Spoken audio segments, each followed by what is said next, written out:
You know, it's interesting to me, there's a big fuss at the moment about why there are no black people at the Oscars this year. I've heard all these arguments all my life and I couldn't be more bored. So if we're going to have all these too many white people in popular culture controversies, let's at least get a new wrinkle on them. You know, there are all these zombie movies these days. 4 years ago, there was a film called Cockneys versus Zombies, featuring a zombie invasion of the East End and the Cockney pushback. You know, I confess, I don't know whether zombies exist, but I know for sure that Cockneys don't. Zombies are the undead, Cockneys are dead. There's like, you know, a handful of any, what do they call them, 10-pound poms here tonight. If you're here from the East End, you're the last Cockneys on earth. Between 1971 and 2011, the white British share of London's population fell from 86% to 45%.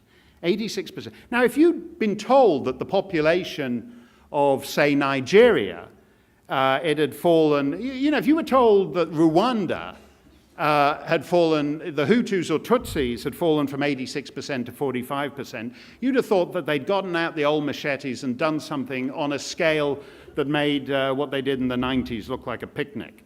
But in the Cockney East End, the Cockney share of the population has fallen either further. The rich and the middle class are hanging on in West London and the outer suburbs, but the Cockney working class has fallen by almost 750,000 since the beginning of this century. So just to keep the accusations of racism at bay for a couple of minutes, let's keep it all Caucasian. Actually, literally Caucasian, because there's some Chechens in this mix too. And maybe even a couple of Dagestanis too.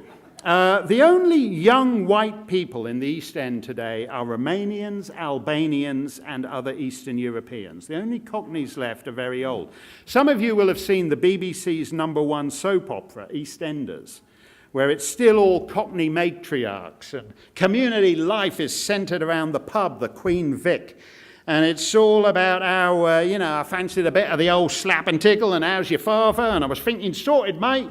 Bob's your uncle, let's all go down the Strand, have a banana, but the old trouble and strife fell down the apples and pears and landed on our Bristols. In the real world, in the real life East End, that life is only in the graveyards. The pubs are closed. The Duke of Kent is a mosque. The chippies are gone. In the real-life borough where EastEnders is set, white British are down to about 15%.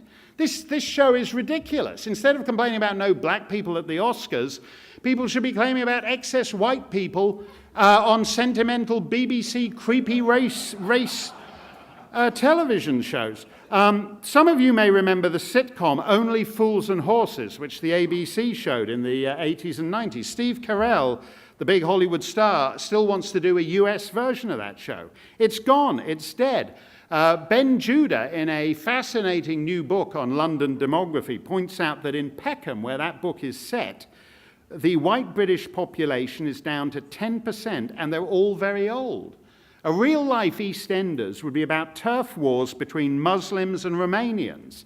But even our pop culture is dishonest. You know, if the Cockney sparrow was an actual sparrow, he'd be on the endangered species list today.